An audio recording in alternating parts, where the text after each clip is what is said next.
My paranormal experiences have been with me since childhood. The paranormal has always been something that's been in my life since I was very young. My mother is big into the paranormal. She's pretty much what got me into this crazy world of the paranormal. Growing up, she was always watching something, whether it's something on TV or even just like horror movies, which is now, because of her, one of my favorite movie genres. So it's kind of always been with me. I don't feel because of that, the things that, I've witnessed and seen were anything because of it, but it definitely helped feed it and pretty much make me who I am today. And everything that has occurred happened in Albuquerque, New Mexico, where I live. Albuquerque is the biggest town, or biggest city, I should say, in New Mexico. Everything that went on started in the early 90s. I would say probably from 1990 on. Where a majority of the experiences happened was at a trailer park that I grew up in. This trailer park was in the North Valley, which is closest to the Rio Grande River, which the Rio Grande River runs right through the middle of the city, pretty much bisects it. So one half we have the North Valley and then the Northeast Heights. The other side we call the West Side, which is where I currently live now. I lived there with 3 friends. We were the only kids that lived there. My friend Ryan, his sister Stephanie, and our buddy Jesse. Besides my sister, like I said, we were the only kids that lived in that trailer park, so we became instant friends. Growing up, pretty much from the moment the sun came up, we were outside playing, running around, riding bikes, doing whatever, until lunch, would go inside and eat, come back outside, hang out again, go inside for dinner, come back outside, hang out until it got dark and our parents would call us in. We were always together, especially me and Ryan. Me and him are still best friends. We talk every day. We met each other 5 years old. We're 38 now, so 33 years, and we're still talking every day. So it was friendships that lasted, and I'm grateful for. This trailer park we lived in, I kind of feel like it might have been just the land that was haunted, for lack of a better term, because experiences happen pretty much everywhere. It wasn't just strictly like my house or his house. It was both of our places. I never really looked into if it was like a burial ground, the most common thing when stuff like this happens, but never really looked into that. So I don't know if it was. I mean, this whole land was all Native American land. So, and I mean, it definitely possibly could have been. We've had many, many experiences while we were there. One time we were hanging out at my friend Ryan's house. We were watching TV.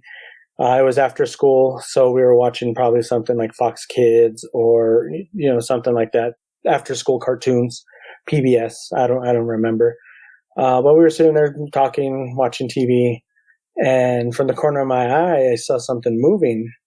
And I turned and looked, and in the kitchen, there was a mug that was floating off of the counter to the middle of the kitchen and then just dropped and hit the floor. When it dropped, a good thing it didn't break, but it did make a loud noise, and it scared him. He jumped, and he turned and looked into the kitchen and was like, "What was that?" And I told him, there was a mug that just floated off your counter into the middle of the kitchen and dropped on the floor. We both got up and looked, and sure enough, there it was. And I'm just sitting there on the floor. We kind of excitedly, what happened? I wonder what that was. Didn't really think this was probably 1994, 95. So we were 11, 12 years old. Didn't really think, ghost right away, but it definitely excited us.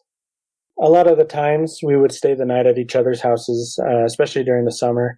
It would, either be, hey, can I stay the night at Ryan's house? Or, hey, can Ryan stay the night over here? And my parents, it was just like family. They're like, yeah, sure, go ahead, and that's fine. So one night he was staying the night at my house this time. And we were both already asleep. We were sleeping in the living room in sleeping bags. And we were laying in the living room. with about maybe about 2 feet in between us. So we weren't like real close to each other. We had some space. And I don't even know what time it was. There was no clock in there that I could see or anything like that. But as we were asleep, something walked in between us. And when I mean walked, it was more like a stomping. So you could hear thud, thud, thud, thud, and you can feel it. So, first thing, my eyes shot open, and I thought maybe it was like my dad walking between us to get to the kitchen to get water or something. I sat up and looked around, and there was no one. It was dark, but it wasn't like pitch black where I couldn't see anything. There was still, the lights from the stove on and whatnot. And he sat up too, and we kind of looked at each other, looked around, and there was no one in sight.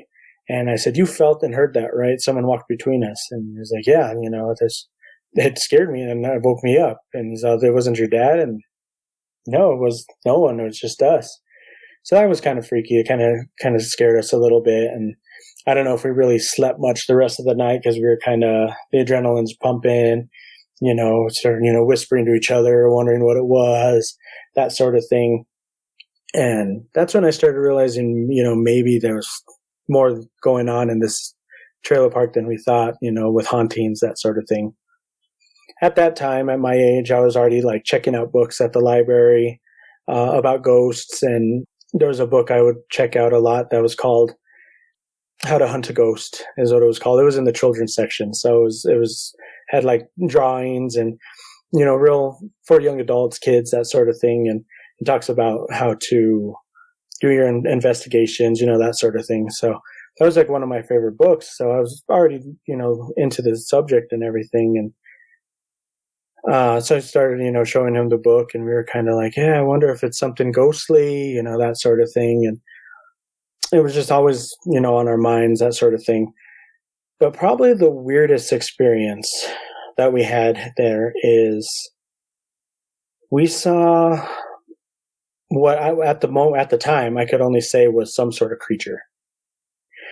It was summer. I remember it was the summer of 1996. It was probably around the August time frame because school was about to start, but it hadn't yet. So we were kind of on our last nights of freedom, as we would call it. And a lot of times that night during the summer, we would just either walk around and talk and, just shoot the breeze while we were walking around, that sort of thing, or would be hanging around. There was a lot of like tractor equipment, that sort of thing, that the owner of the trailer park had in one section of the trailer park. We'd kind of hang out there, talking, that sort of thing, hanging out and whatnot. And the night in question, the way the trailer park was situated was it was like a big oval, and there was 3 roads, one in the middle and 2 on the end. So it was kind of, I guess, like an oval shape with a line through it. And then there's just trailers lined up on each side of the roads, in the spaces, that sort of thing.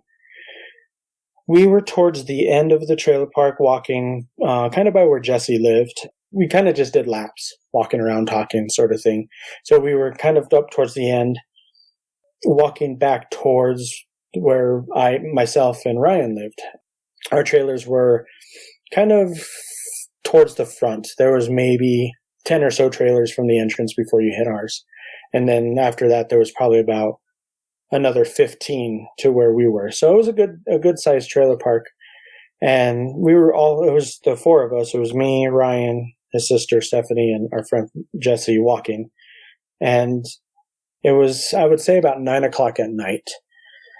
And as we were walking towards the direction, towards where our trailers were, 4th Street was, the same direction. I noticed someone was standing there, kind of by where Ryan's trailer was. And at first I thought it was his mom coming out to call him inside because it was late, and it was usually around the time when we had to go in. She would always either come out and yell for him, that sort of thing, or my dad would come out and yell for me. Just depends who did it first. So when I saw that whatever it was standing there, I just thought it was her because of the shape of it from what I could see from that distance. was just real skinny and not too tall. Looked maybe about 5 foot tall, and she wasn't very tall herself. I think she was about 5 foot. So first thing in my head was like, oh, Ryan's mom's coming out to call him in. So I turned and looked at him and said, hey, Ryan, your mom's out there. It looks like it's about time for you guys to pack it in. And when he looked up to see what I was talking about, whatever it was, I guess, was facing away from us, so towards the main street. It turned around to face us, and when it did, we noticed it had really long arms. Kind of like when you see monkeys standing and their arms are kind of longer, kind of like that, but it wasn't monkey, like it had normal proportioned legs and that sort of thing. It wasn't like monkey legs or anything like that. So when it turned around, its arms kind of swung as if it was kind of just limp, but so long that it moved when it turned. So it turned and looked at us, and it immediately sent off the, what is that, thing in my head. And it took off running because I guess it saw us, and it took off running in between the trailers towards the road on the left. And being young, 13-year-old kids we were at the time, we took off running that direction as well. I mean, we didn't even say anything to each other. We just all started running. And when we got there, whatever it was really fast. It ran on 2 legs. It was bipedal. It wasn't like running on its hands or legs or anything like that. It was bipedal running. And it was already to 4th Street, which the distance from where it was to 4th Street was probably, like I said, it was about a 10 trailer distance. So I would say 50 yards to almost 100, kind of in between there. And we kind of just stopped and saw, just looked at it as it ran and looked at each other. And my friend Jesse was like, let's go and get it. He was younger than us. He was only about a year younger. But he was the more brave one of the group. And so he took off running towards it. And so we just followed. We just took off running as well. And as we got to 4th Street, it took off running towards the left. If you pull up Google Maps and you search Albuquerque, New Mexico, and put in 4th and Ranchitos is the cross street, you can see the whole area. There's a school where the trailer park is now, but you can see pretty much it all looks the same, except for now where the trailer park was is a school. That's the only thing different, but everything else looks the same. So you can pretty much see what it looks like. And so we got to 4th Street, and it was already running to the left. And there's a restaurant down the road, which you can see from where we were standing. It wasn't like down very far, but it was already running past that. And the restaurant itself is called Casa de Benavides. It's a Mexican restaurant. It was running past the restaurant. And at that point, because there's more street lights, you can actually see more detail than before, because before it was just a black shape, real skinny black shape. Now at this point, you can see the back of it. There was really no defining features other than it was a hairless humanoid with whitish gray coloring. It wasn't like deep gray, anything like that. So it was more of a whitish in color sort of thing as it was passing under streetlights. And then, of course, once it got back into the dark, you could just see the darkness. It just kept on running and then eventually just ran out of sight. We just stood there in shock, just watching, because now that we saw at least something, it wasn't just a black shape. It kind of dawned on us that what we saw wasn't normal and not just someone just walking around in the neighborhood that we didn't know, that sort of thing. We just kind of stood there for a couple of minutes, just looking, seeing if we saw anything else, excitedly talking to each other. What was that? What do you think that was? What the heck did we just see? That sort of thing. We were just kind of bantering back and forth. I didn't notice until later that what was really weird is, being that 4th Street is such a major road, there was no cars whatsoever at that time. So usually, there'd be, one or two cars passing 9 o'clock at night, off and on every couple minutes, that sort of thing. Nothing. It was just like dead silent, no normal outside sounds, crickets, nothing like that. No cars driving by, anything. We were it was just us and nothing, pretty much what it felt like. I didn't notice that until later, but once I noticed that, I was like, wait, there was no cars, that sort of thing. That was very weird. Usually there is. So that was one thing that stood out to me. At that point, we decided maybe it's time to go home. Let's just pack it up for the night and we'll talk again in the morning. So I ran home, ran inside, and right away started telling my mom very excitedly, Mom, guess what we saw? You're not going to believe it. And, so I told her pretty much what happened. What was the great thing is being that my mom was already into the paranormal herself, she believed me, She wasn't that type of parent that was like, oh, it was your overactive imagination. You guys, probably saw just some guy walking around. There was a nightclub and bar very close by. She could have said, oh, it was just some drunk guy from the bar walking through the trailer park, whatever. Nothing like that. She believed what we told her. I don't know about anyone else, if they told their families at that point. My friend Ryan's parents were pretty, I guess, very conservative. Or not conservative. Yeah, conservative. So they weren't really into anything like that. Paranormal, ghosts, UFOs, Bigfoot, nothing like that, So I don't think he really told them. Jesse never mentioned if he told his family. So I think really my mom was the only one that really knew. My friends also told her because I told them, yeah, my mom, believes us. She's real cool about this stuff.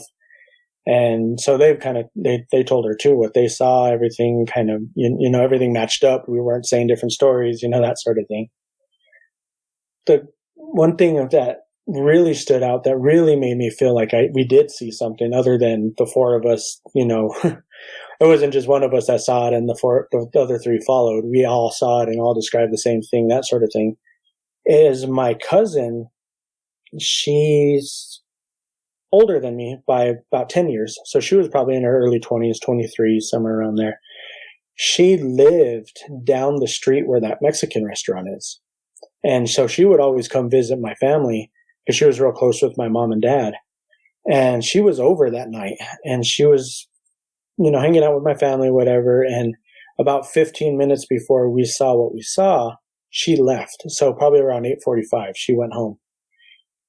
The next day, I hadn't told her anything. We hadn't talked to her since that night, before she, since she left, that sort of thing. She came over again to visit and she just brought it up. We didn't say anything. And she was, Auntie, last night it was weird. When I was walking home, I felt like something was watching me. I just had that weird sensation that I was being watched. And as I was walking home, I could hear footsteps. They were close, but I didn't see anything, but I could hear something walking. And so I kind of walked home pretty quickly, because I was afraid. I didn't know if there was someone there. At that point, I heard her say that. I just jumped up and said, you're never going to believe what we saw. So I ended up telling her the story because she herself said she felt like something was watching her and heard something. So I felt safe enough to tell her. And so I told her what happened and everything. And, she got freaked out because, she normally walks home and she was going to have to walk home that day too. So she was kind of freaked out about it. And hearing that really made it solidify in my brain that we saw something. It wasn't just our figment of imagination, anything like that. So after that, we kind of always were looking around for it, sort of thing. And at that point, we called it skinny just because of the way it looked. Because it was so skinny, that's the first thing that we, signified with it. So we called it skinny. So it would be like, hey, do you guys think we'll see skinny tonight? Whatever it be, whenever we would hang out. And we never did, unfortunately. It was a one-time occurrence. But it's something that never left us when we saw it. And even to this day, we'll talk about it. Me and Ryan are really the only ones to still talk. Jessie, I haven't talked to in years. And Ryan's sister's moved on. She's married. And, we don't really talk to her that much anymore. But when me and Ryan talk about it, he still gets freaked out about it and tries to change the subject a lot. He'd be like, oh, yeah, we saw something, blah, blah, blah. And then, hey, do you remember, blah, blah, blah. And he'd try to change the subject. So it still freaks him out to this day. And I don't blame him. Throughout the rest of my life, it's always been on my mind. What did we see? What was that? What was this? Never had a name or a creature associated with what we saw, especially in the early 90s. It was really just whatever we saw on, like In Search of with Leonard Nimoy, or there was a show I used to watch called Sightings that used to come on after the X-Files that talked about ghosts and aliens, UFOs, Bigfoot, whatever. But you never really heard anything but those. There was not really anything that was cryptid otherwise than the normal stuff you'd hear at that point. It wasn't as big as it is now. But as the years went on, I've met my wife, I've gotten married, had kids myself. And I noticed back in, the mid-2000s, when creepypasta started getting, sent around the internet, people making stories, that sort of thing, that the Rake was a creature that started getting some traction on the internet through these creepypastas and everything, kind of like Slender Man was and that sort of thing. And when I saw that the artist rendition of the Rake, it hit me, that looks like what we saw. And I know probably everyone if you ever look up Rake, when you Google it, one of the first images that come up is this real slender, featureless creature with, just black sunken eyes and that sort of thing sitting on the edge of someone's bed. It's a pretty famous picture. So if you Google it, that's the first thing that comes up. That's essentially, we didn't see the face because when we actually got to see it in light, it was the back of it. But that's probably the closest I ever seen of anything of what we saw. I don't know if it was a Rake. I know Rake started as stories, but now people are starting to see things, that kind of resemble it. I think just the other day I saw an article of a gray humanoid creature that was seen, I think in like Illinois or something like that, on one of the sites I frequent. So there's been a lot more, thanks to the internet, sightings of stuff like that. But the Rake is something that it so closely resembles that. That's the only thing I can think of when I think of it. And when I tell people that are interested in the same paranormal stuff as me, and I tell my story, I'll say, have you ever seen the Rake? And if they say no, I'll Google it and show them the picture, that sort of thing. And it kind of gives them the basis of what we saw. That's probably the closest I can think of of whatever it was. So it's probably the craziest thing I've seen other than that. But it was only a one-time occurrence, so we've never seen it again. I've never, had any other like cryptid experience, nothing like that. Ghostly stuff, though, has always continued through my life. Once we moved from the trailer park, we moved back in, I think it was 1997, and we moved to a new house. We left the trailer park, and actually my parents were able to get financially situated and actually bought a house. And it was in the same district as I was in before, so I got to stay at the same high school and everything, so it was nice. But this house, from the get-go moving in, weird stuff would happen. And I was at school talking about, we just moved into a new house, and one of my friends was like, because I said the address, and he's like, the house on Towner? I was like, yeah. And he's like, that's my grandparents' old house. I was like, oh, really? That's kind of crazy. He's like, yeah.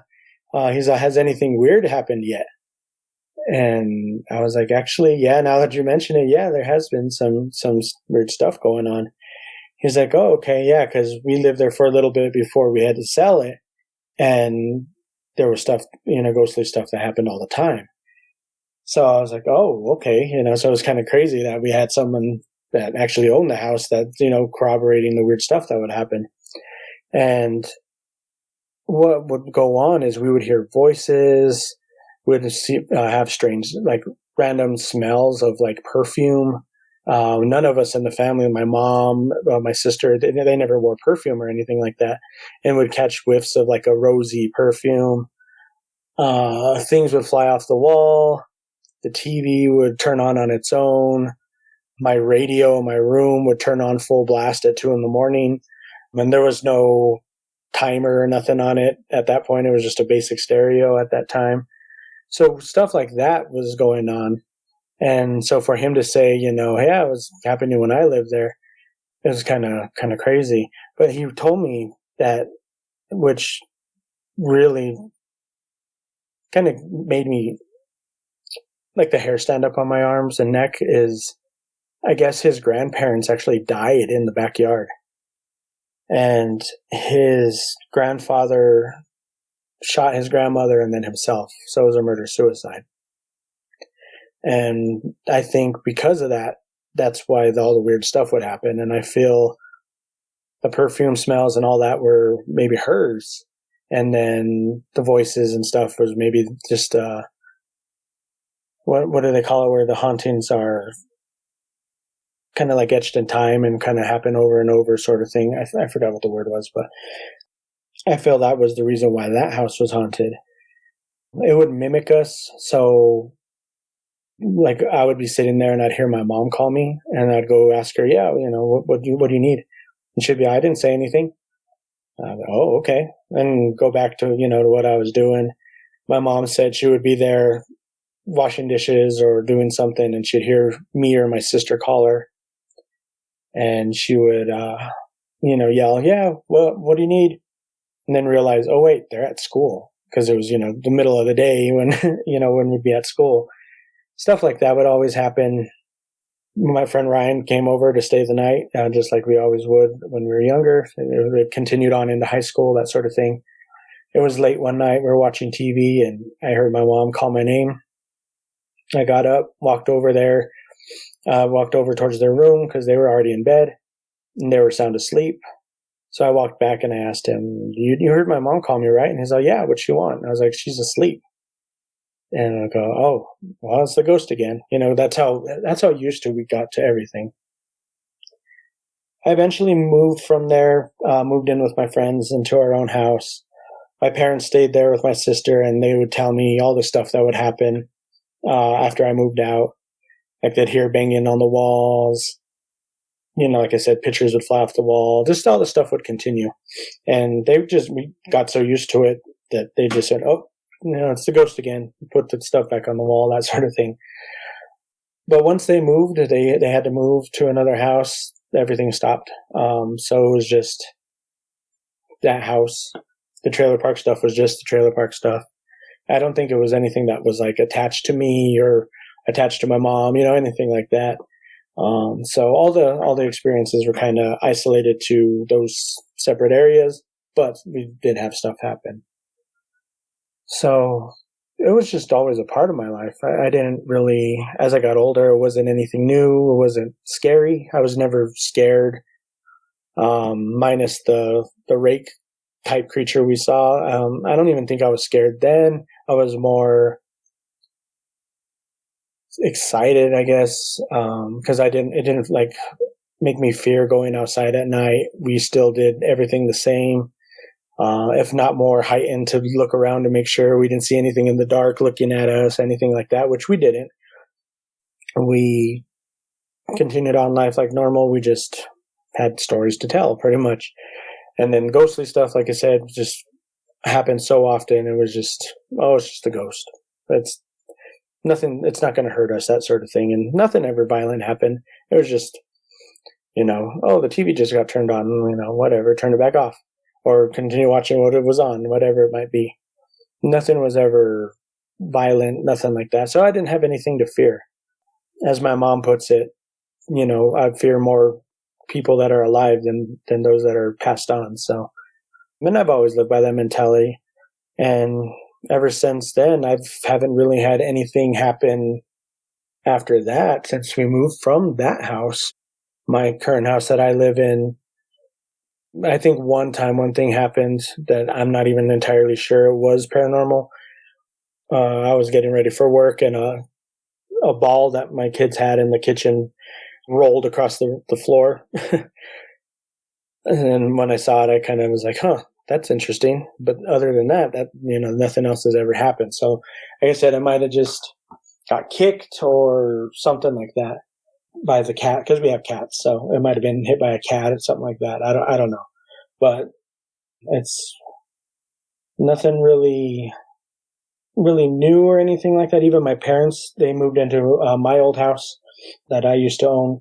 They pretty much took over payments. So then since they've been there, they haven't had anything weird happen to them either. So all the stuff we had was pretty much from the old houses that we lived in. So it's all the past. My thirst for the paranormal, though, is, always been the same. It's always been high. I'm every day I'm sites or listening to some podcast about Bigfoot or Dogman or, anything like that, especially the ones owned by Vic here in this company. I get emails regularly from certain sites that I follow that, have new stories and that sort of thing. So I'm always, kind of keeping up with, kind of what's going on in the paranormal world. And it's just pretty much shaped my life. And I'm grateful to have the experiences I've had. And I wish, I'd have more stuff happen. My wife has never seen anything or anything like that. So she believes in it. And she's like, yeah, I wish I'd seen something. And I'm like, well, yeah, and I kind of wish you'd, experience stuff too. But, it's nothing ever has, that sort of thing.